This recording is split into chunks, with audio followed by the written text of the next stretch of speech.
And get ready to dive into the heart of local sports action. Broadcasting live from the heartland of Missouri. Welcome to the SEMO Scramble on SEMO ESPN. It's now time to catch up on the latest local highlights, in-depth analysis, and interviews from the Boot Heel and beyond. Here's your host, Rusty Hendricks.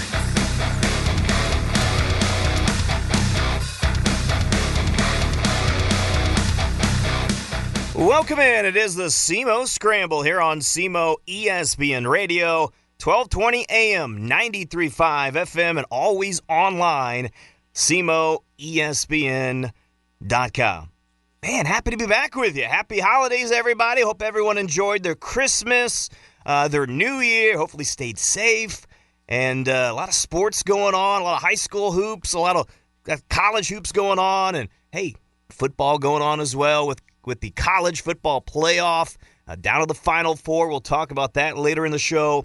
And how about the NFL? A big weekend, some things to be decided for some teams, maybe to be forgotten as we end the season.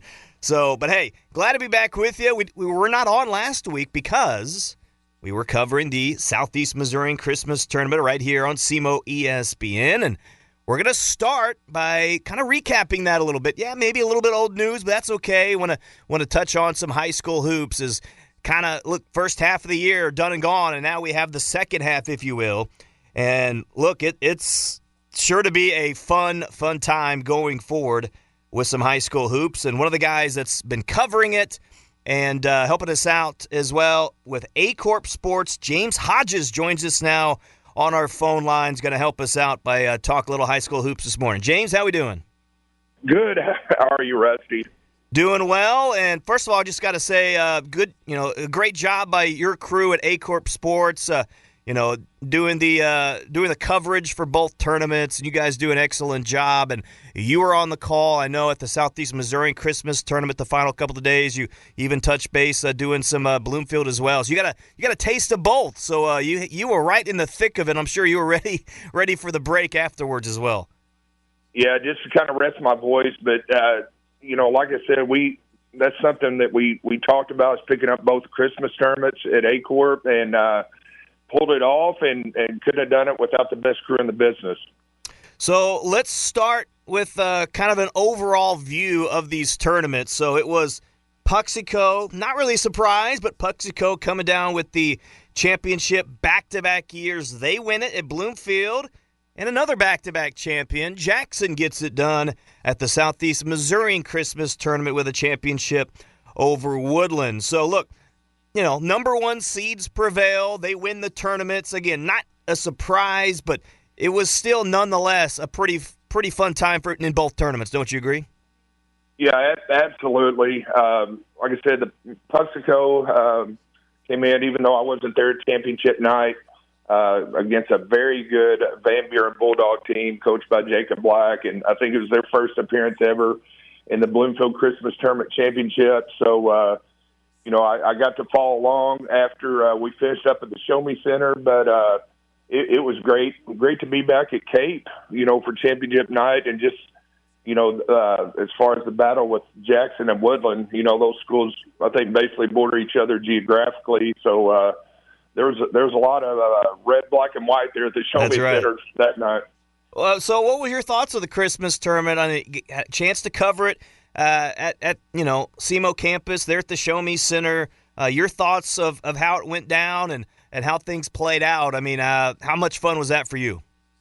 Oh, it was fun. I've covered that tournament before, kind of on the radio side of things for KYMO. I was the voice of the Charleston Blue Jays, but just to be up there and see, I talked to Coach Kinder from Woodland kind of off there, and then get to visit with Coach Toma and some of the coaches.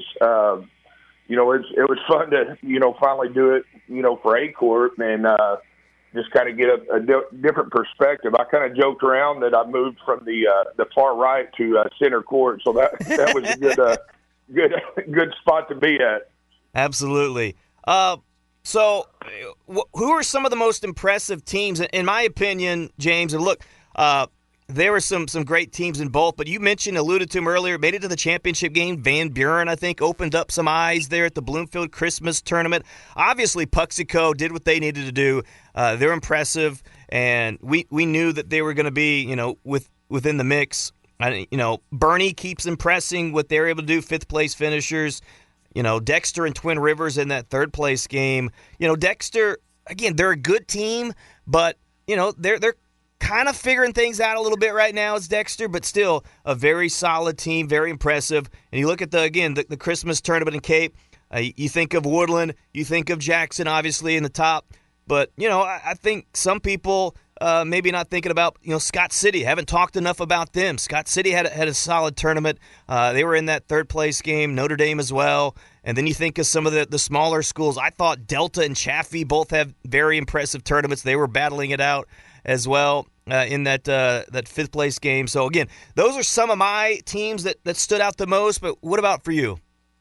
Yeah, I just think, starting off down at Bloomfield, just the Donphin Dons coming in, Coach Hunter Dillbeck, and they were led by senior Corey Haygood. I mean, they were definitely not a 14 seed. I mean, I think it's really hard for these coaches, and I've done it. I've coached in that tournament 25 years ago under Jason Irby and these very Eagles, but it's hard to seed coming in that early. But they were definitely not a 14 seed. Doniphan ended up, I think, winning the consolation championship.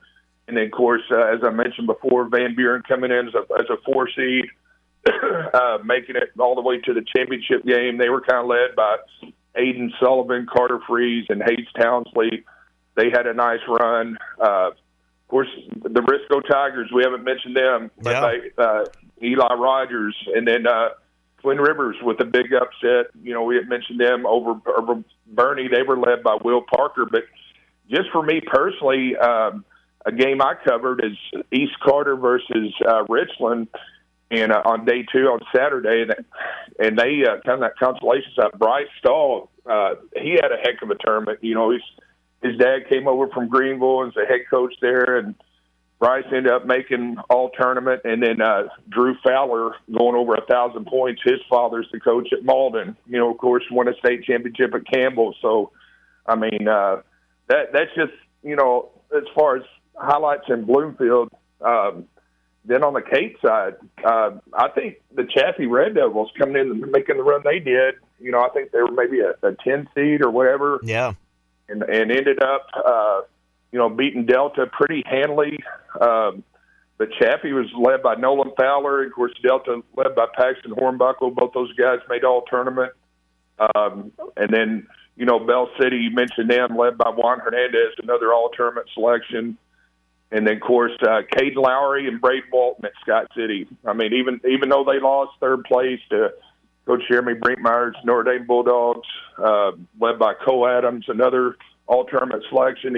Cole Adams can really light it up from the perimeter. So, but championship night, as far as the Korbin Kinder and kind of Ty Forrest going at it, I think Forrest had 30-something points, and Kinder, another coach's son. That was a fun night. And I mentioned that with my interview with Coach Toma. I was like, how fun is that for your son and Coach Kinder's son?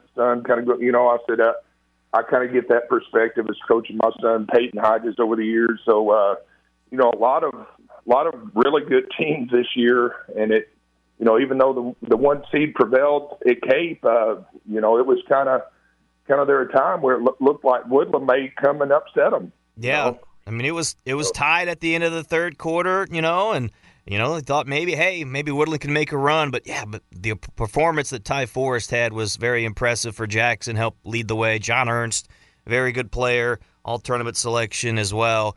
I got a tough question for you. I'm going to put you on the spot, James. So again, talking things over with James Hodges of Aycorp Sports, does a good job with them, doing some play-by-play work for them. All right. You think of some of the best duos in the area. Some of the first ones that come to mind, you mentioned Woodland with Calvin Layton and Corbin Kinder. Another one comes to mind, same conference in Puxico with Jet Hancock and Landon Burchett. If you had to take a duo between the Puxico and Woodland, who you going with? Man, I think that combo, down at Puxico with Hancock and Bircher, even though I didn't get to cover them, I mean, those guys are fun to watch. But like I said, Korbin Kinder's definitely a fan of his. Got to visit with him after the game and talk to his dad, Sean Kinder. But just some of the things that Puxico's been able to do, that's definitely a tough question, but I would lean kind of towards that. And then the following, both of those schools, playing in the Stoddard County Conference. I mean, that's one of the toughest conferences in the area. What's kind of headlined by Woodland, Puxico, and then you can go Dexter, Bernie. There's so many. Bell City, Bloomfield, so many good schools that compete in that conference. I mean, that should be a fun one. We're going to cover that one. I think this year it's at awesome. Bloomfield. So another game too. Yeah, they could match up potentially in the championship game there, but they will match up. Keep that on your schedule. February the 17th at Woodland, Puxico and Woodland. That's going to be a fun one later on in the year. James, what's a team or two maybe that opened up some eyes? Maybe not quite as high on them going into their respective tournaments. Can you give me at least one from each, Bloomfield and the Cape tournament? What's a team that maybe opened up some eyes and said, okay, they're better than what I thought they were? Yeah, I think for me at Cape, I would have to say Coach Josh Governor and Chaffee Red Devils. I mean, they kind of, and nothing against Eastbury because I'm an Eastbury guy, but Eastbury, Coach Gary Scott's Eagles came in there and beat them during the regular season. I think Jay White hit a buzzer beater to win that, but they were kind of down and just visiting with Coach Aaron Horrell, just kind of in the hospitality room and. Just kind of some off-air stuff. But, the run they put together at Cape, I told Coach Governor after that, I was like, that's very impressive. And Nolan Fowler ended up making all tournament. But, McMullen, I think he had like 20-something points, if memory serves. In the first quarter. In the first quarter. So, I mean, for them, and then down at Bloomfield, I'd have to say the Donovan Dons. I mean, they came in, and I covered them in the Clarkton tournament against Portageville, and they beat Portageville by 40. Wow. Now, they faced off again at Bloomfield. It wasn't that bad, but then they come on and ended up winning, I believe, the consolation. So for me, Chaffee, I would say at Cape, and I would say Donovan at the Bloomfield tournament. Kind of one last question before we move on and let you go. Again, James Hodges of Aycorp Sports. If you kind of look ahead a little bit here, James, you think about some of the classes, okay?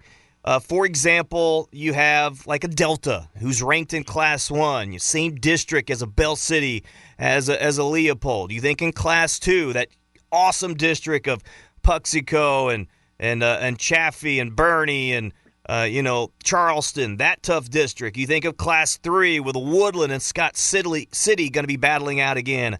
In Class 4 with Dexter and Notre Dame and Donovan, like you mentioned, and others. I mean, who are some of those teams you start looking at and thinking, okay, I could see them make a run potentially out of districts and maybe even to state? I mean, you got to watch out for the Bernie Mules. I mean, I know that, Puxico's definitely be heavy favor, but, just if they get hot from the outside, I know in some games they kind of shot their way out of it, and then you got John Aycock inside, one of the best big men in the area.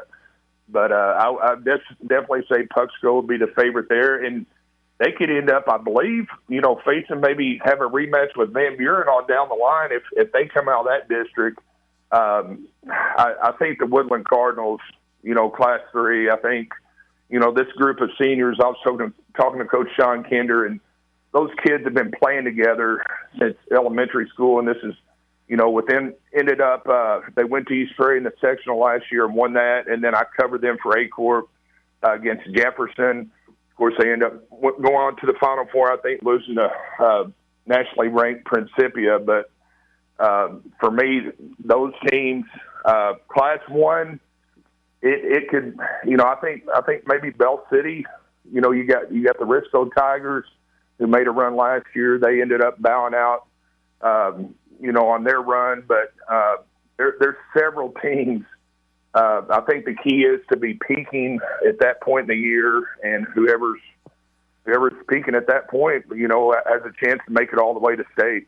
Absolutely. Well, James, really appreciate the time for talking to us this morning. Again, appreciate your coverage over there at Aycorp Sports, and just rest the voice a little bit. Get ready to go for the second half of the season, huh? Yeah. Back at we start school back at East Prairie on Monday with teachers' meetings, and then the kids will be, I'm sure, chomping at the bit. I say that loosely on Tuesday to get back at it. So, but thank you for all you do, Rusty. Like I said, it was good to see you. You bet. And best wishes in 2026. Thank you. Same for you, man. Thank you. Uh-huh. All right, that is James Hodges of Aycorp Sports. Appreciate him for joining us here this morning. Hey, we got a couple special guests coming up. Excited for it. And hopefully we can get it squared away, so just bear with me. We'll take a break. When we come back, we're going to talk with the Woodland duo I talked about earlier, in Korbin Kinder and Calvin Layton. They're going to come up next. Stay with us. SEMO Scramble continuing.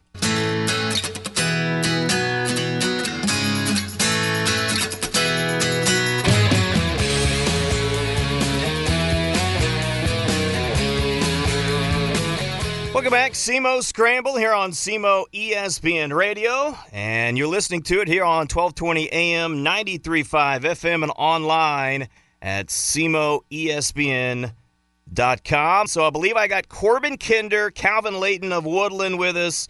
Appreciate you guys for taking the time to touch base with us today. So look, man, both of you guys part of that number 2 seed coming into the tournament, the Christmas tournament in Cape, and living up to the billing, making it to the championship game, facing off against Jackson. So I'll start with Calvin, if you will, Calvin. Was there any pressure going into the tournament? You had that number 2 seed. Any pressure of kind of living up to that seed? Well, I kind of felt like that we really did deserve that seed. I know a bunch of other people online were saying stuff like we didn't, but I knew we have a really good team this year, so maybe there was a little bit of pressure to try to live up to it, but I always did believe that we did deserve the 2 seed. And Korbin, I want to ask you the same thing. I mean, was there any added pressure of having that number 2 seed? I mean, like Calvin said, I'm sure you probably felt you deserved it, but was there any pressure because of it? I think maybe a little bit, maybe at the beginning, like just maybe feeling like we had to prove that we were that number 2 seed. But ultimately, I think when it ended, we could hold our own, and that we knew that we were the 2 seed. So, I asked the question earlier to one of my, media colleagues about some of the best duos in our area, and I mentioned your guys' names, Calvin and Korbin. I mean, you guys work so well together. I mean, how have you guys built over the last few years, the chemistry and how well you gel with one another? I mean, look, it seems like you know where each one's going to be at, on their spot of the court. Just know what each other's doing. Again, just how has that chemistry worked? Korbin, we'll start with you. How has that chemistry been between the two?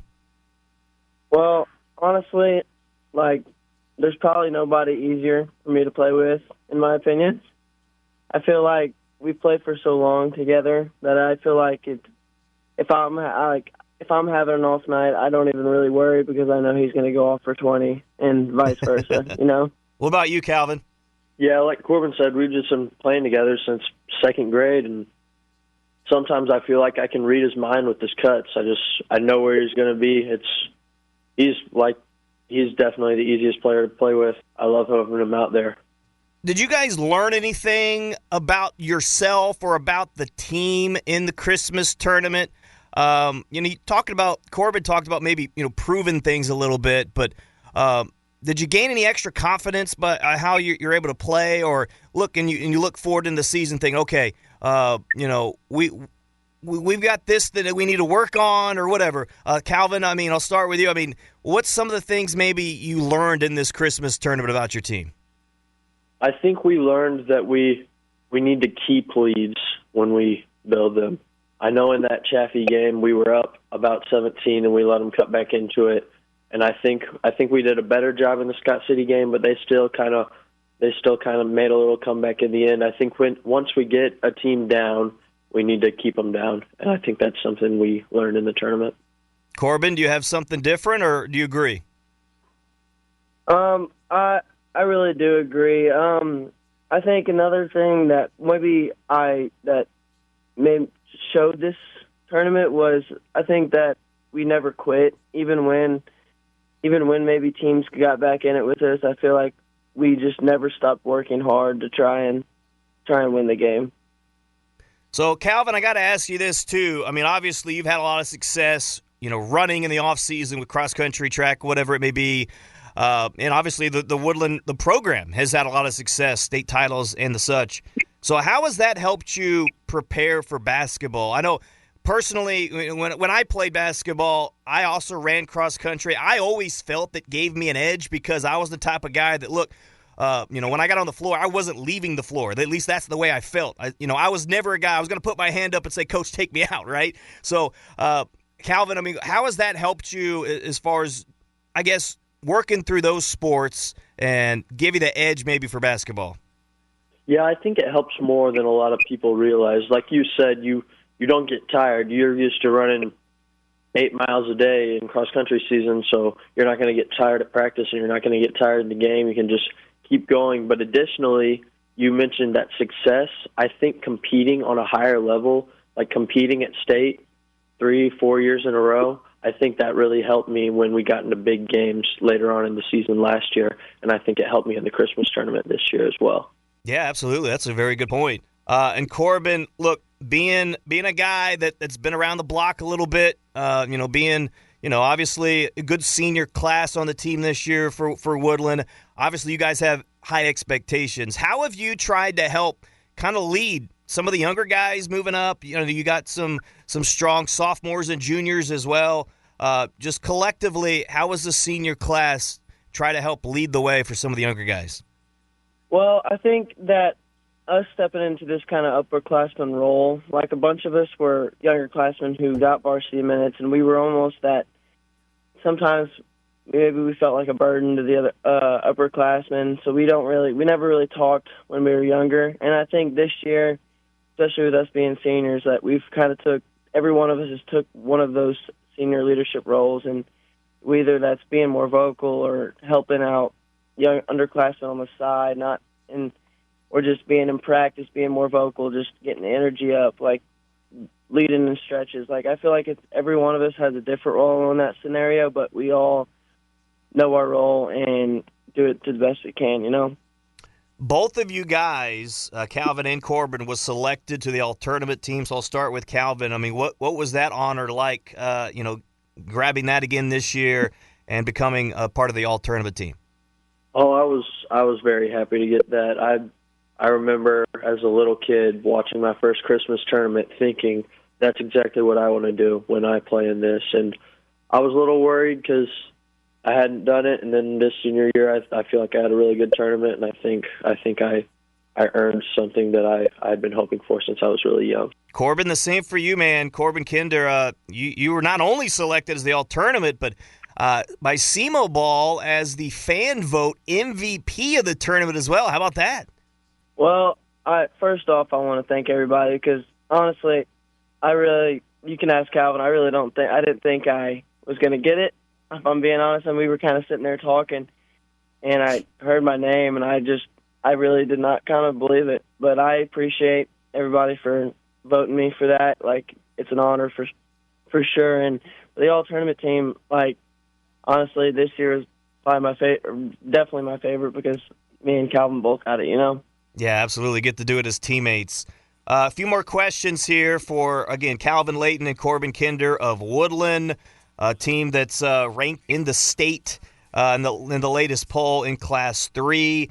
One of the questions I have for both you guys also is, you're playing with each other, you have a singular focus of winning, but also I'm sure there's a respect for your opponents. And I'm curious, some of the players that you have faced, not only in the Christmas tournament, but throughout the years so far, Is there a player or two that maybe comes to mind that says, wow, that dude is good, and I respect the way he plays? I mean, is there a couple of guys that come to mind for either of you? Korbin, you can go first.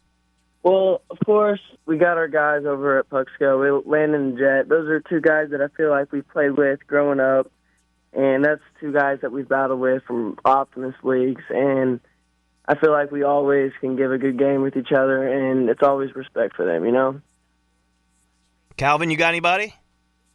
Yeah, there's about one on every team that we know we got to watch out for. I know the kids from Bernie, the Hobgood and Aycorp, they're both solid. And then there's kids from Dexter, Sepulveda, and Abraham.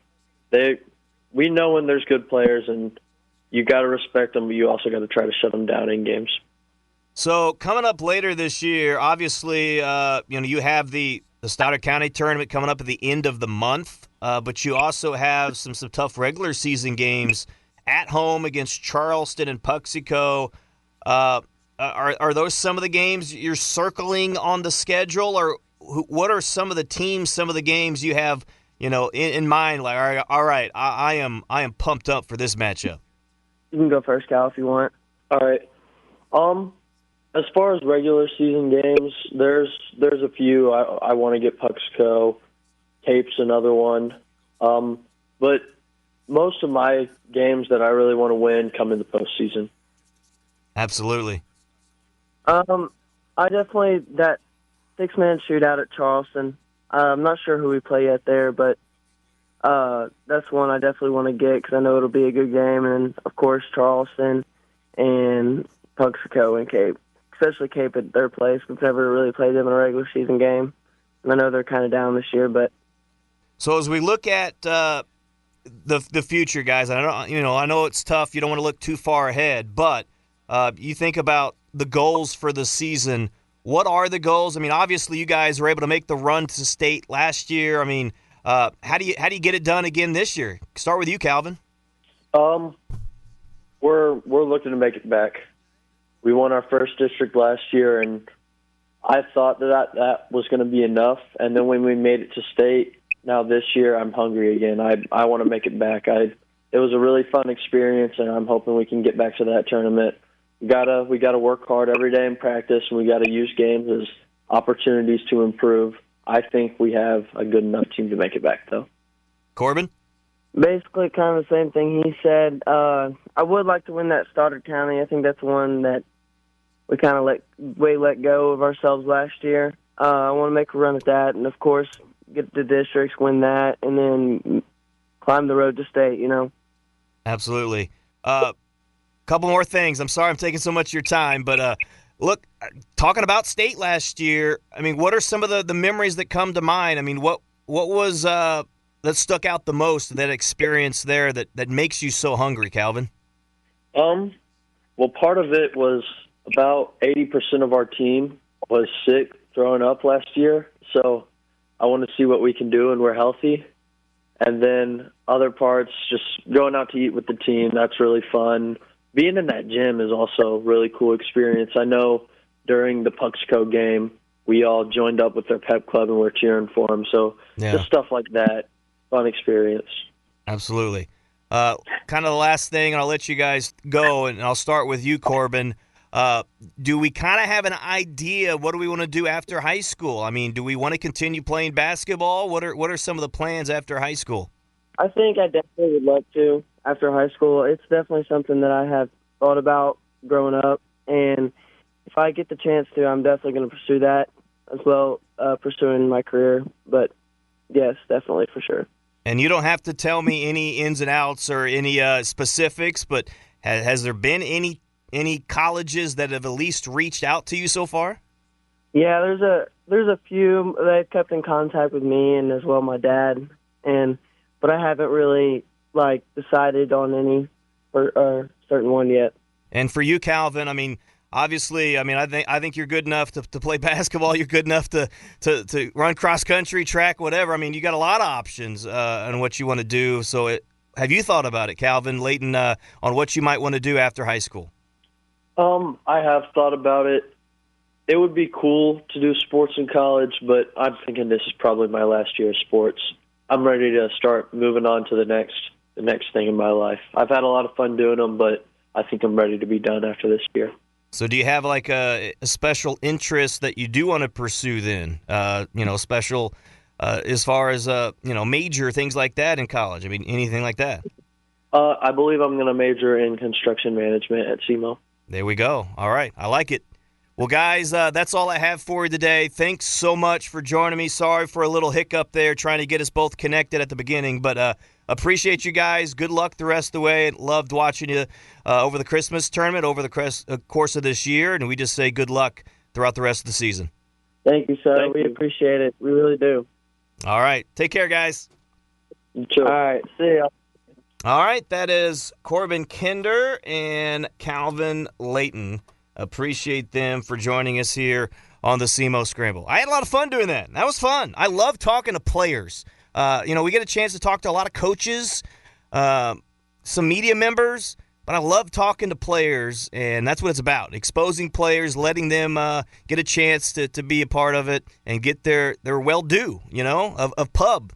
And I think Woodland deserves it, what they were able to provide as a Class 3 team, and excited for them. And again, one of the best duos in our area, no doubt. All right, we're going to take a break, and when we come back, we will talk a little SEMO basketball. Okay, they got a nice win on Thursday, both the men and the women, and they are back in action today at home against Western Illinois. We'll preview those matchups coming up next.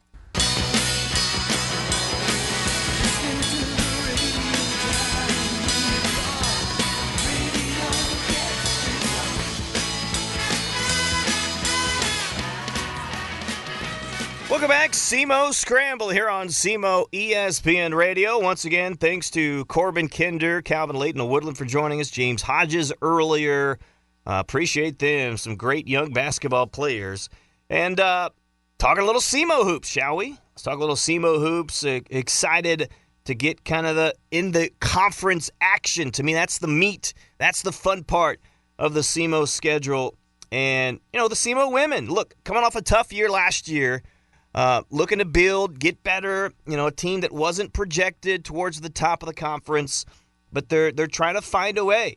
They had two tough losses to Tennessee Tech and Tennessee State in December, and then here to start the new year. How about that? A good start on Thursday. Eastern Illinois, a 70-68 win, a nice win, back and forth. They're able to hold it off and get the victory. Was SEMO against Eastern Illinois. And look, they're continuing to learn and get better game by game as well. But how about Carmen Taylor, 18 points in the victory with 28 minutes.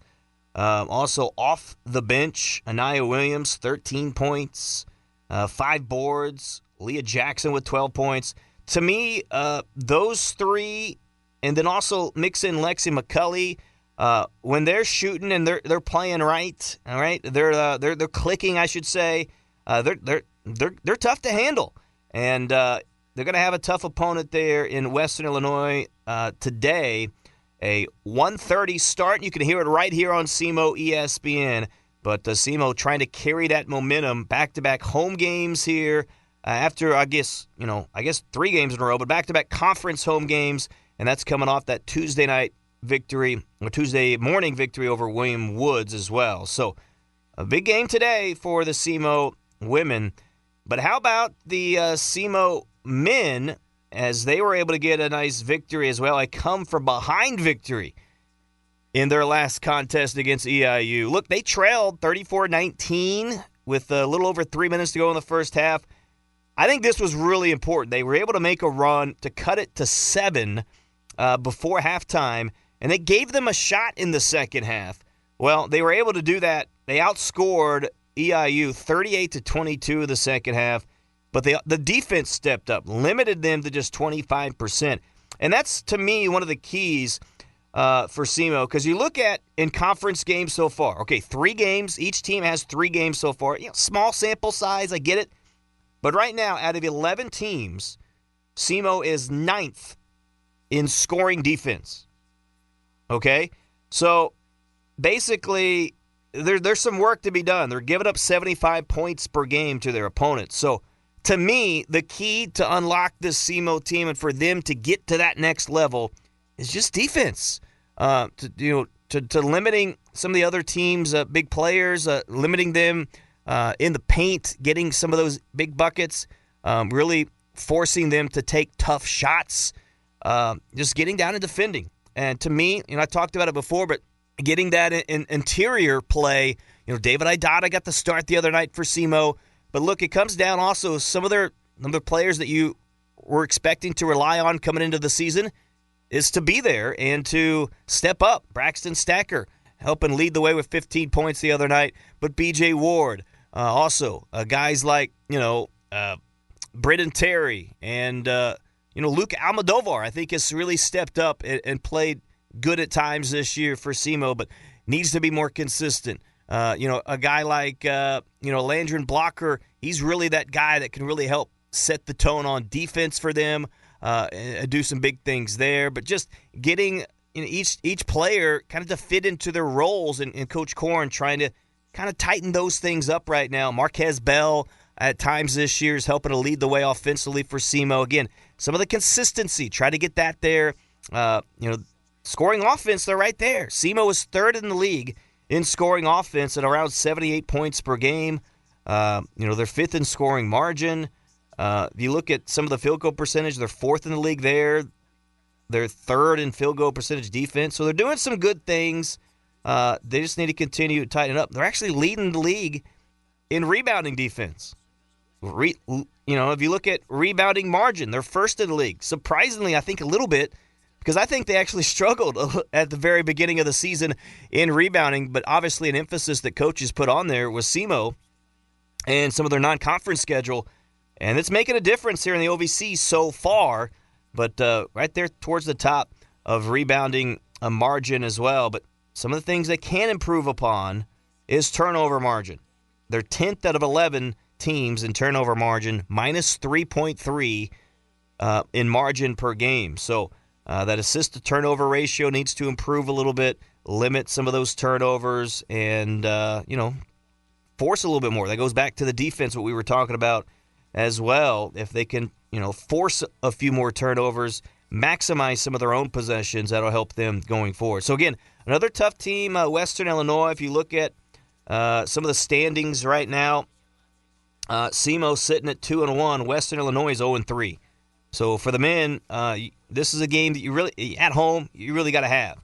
They're 0-3 in conference. They're 0-2 in conference on the road, and just 4-10 overall. So if you're SEMO, this is a game you got to have. You got to have, make a statement, come out strong, and I think build a lead early and finish it off if you're the Red Hawks. So that's a look at, again, the SEMO men and women. Again, the women play at 1:30. You can hear it here on SEMO ESPN. And about 3:30, 3:45-ish, something like that, we'll have the men right on Real Rock, our sister station, Real Rock 99.3. Want to make sure and join in for that. A little Saturday matinee basketball here on River Radio. All right, we're going to take another break, our final break. When we come back, we will touch base on the college football playoff and also the NFL slate for the weekend. What are some superlatives, some storylines to keep an eye on? We'll talk about it coming up next.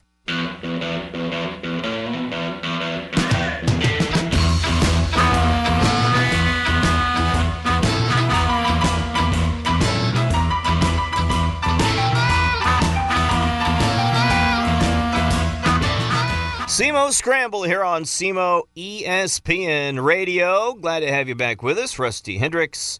Again, back in the saddle here this Saturday, and glad to be a part of it. How about the college football play? If you get a chance to watch any of it on New Year's Eve and New Year's Day, some great action going on there. Maybe some surprises for you as well. I mean, we had, kind of a recap here. It was Oregon with a dominating victory. 23-0 over Texas Tech. Talk about domination. How about Indiana against Alabama? I mean, I don't think many people were surprised that Indiana won. but the way they won, how dominating they were, that was really, really impressive. How about the game of Ole Miss and Georgia? Back and forth, some big-time plays down the stretch. Trinidad Chambliss, what he was able to do, it was impressive. And Ole Miss, without, of course, Lane Kiffin, some of the big storyline there, without him as their head coach, still doing it, playing for something, right? And they are in the Final Four along with Miami with the upset, the 10 seed, the upset Ohio State. Some people thought Miami didn't deserve to be in there. They already had a couple losses. Miami didn't deserve it. I think they showed they deserved it. I mean, how about making Ohio State not look all that great? I mean, Julian Sayin, who was a Heisman candidate for Ohio State, boy, he had a rough day. And for Miami, their strength, obviously, in the trenches, what they're able to do on the offensive line and maybe even more important, the defensive line, tell you what, they're going to be a tough team to beat. If they can get that type of push throughout the playoffs, boy, oh boy, that is going to be impressive. So, look, I don't know. Final Four, again, you look at Indiana. They'll face Oregon in the Peach Bowl. Miami against Ole Miss. Who you got? Who you got in that one? That's going to be interesting. I mean, I think all of those teams has a shot. All of those teams, if things kind of go their way, have a good opportunity. Of course, Indiana, they took on Oregon earlier in the year, but we know how things work. I mean, look, just think about the opening round with the 8-9 seed, Oklahoma and Bama. Oklahoma beat Alabama. Alabama went right back and beat them. So you never know. But two really good quarterbacks that could go top 2 in the draft in that Indiana and Oregon game. So that's going to be really fun in the Peach Bowl. I would give the edge to Indiana with Mendoza. I mean, how good did he play? How good did Mendoza play in that ball game? But I tell you what, don't sleep on Oregon. Don't sleep on Oregon. But again, I would give Indiana the edge. They seem like the best team, the most, I guess, overall team with Mendoza at quarterback, a good running game, and their defense is really tough. But I don't know, man. I mean, that Miami-Ole Miss game, I don't know what to think in that one, to be honest with you. Both of those teams really impressed me over the week with their wins. I thought Georgia was one of the best teams coming into this playoff, and Ole Miss found a way to get past them. I thought Ohio State was kind of destined to get back to the title game. I didn't know if they would win, but I thought they would get back to the title game. And then they get upset by Miami. So, look, it's going to be a fun week coming up with the college football playoff with those 4 teams.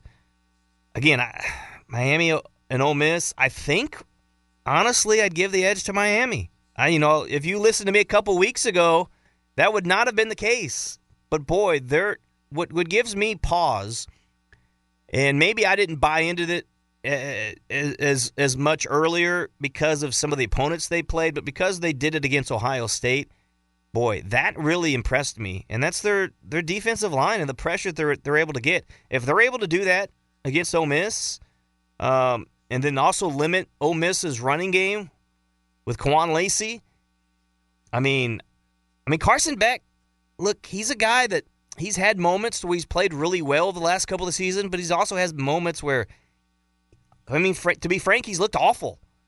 But, boy, if that's the Carson Beck we're going to get from Miami as well, I like Miami. But, again, who knows? It could go either way. I'm just excited that we have 4 kind of new teams in the mix, if you will, or teams that at least haven't won a national title in the last couple of years. I'm just excited about that. That's what I'm most excited about. But I think both, not only the semifinal matchups, but also the championship game, whatever outcome it could be, I think it could be a lot of fun. And it could be some good matchups and good games. And that's really what we're rooting for and hoping for, right? So, again, I'm excited for that coming up. All right, NFL slate. Carolina-Tampa, who you got? Carolina-Tampa today at 3:30. Seattle, San Francisco. I was high on Tampa early in the year. I don't trust them anymore. I mean, I know it's at Tampa, that game against Carolina. I mean, Carolina's been playing better, simply put. Now, not to say that Tampa won't win, but right now, I'm kind of leaning Carolina there. But that's gonna be interesting. Seattle, San Francisco. I want all the studs to play. Can Sam Darnold have a big moment? I'm waiting on him to have a big moment, and we'll see if Seattle can get it done there. New Orleans, Atlanta, just for the fact that interesting, if Tampa Bay wins, that's going to be a game of interest. Some other games to keep an eye on as well. You look at, Baltimore and Pittsburgh Sunday night. That's really the biggest one. Who's going to win that division? Right now, if Lamar's playing, I think I'd give the edge to them. And it's not really because of Lamar. It's because of Henry at running back, what he's able to do. I mean, we'll see. But that's kind of the slate for the NFL, the main games that I'm focused on. Look, there's other ones. Green Bay at Minnesota, Jacksonville, Tennessee. Can Jacksonville get the number 1 seed?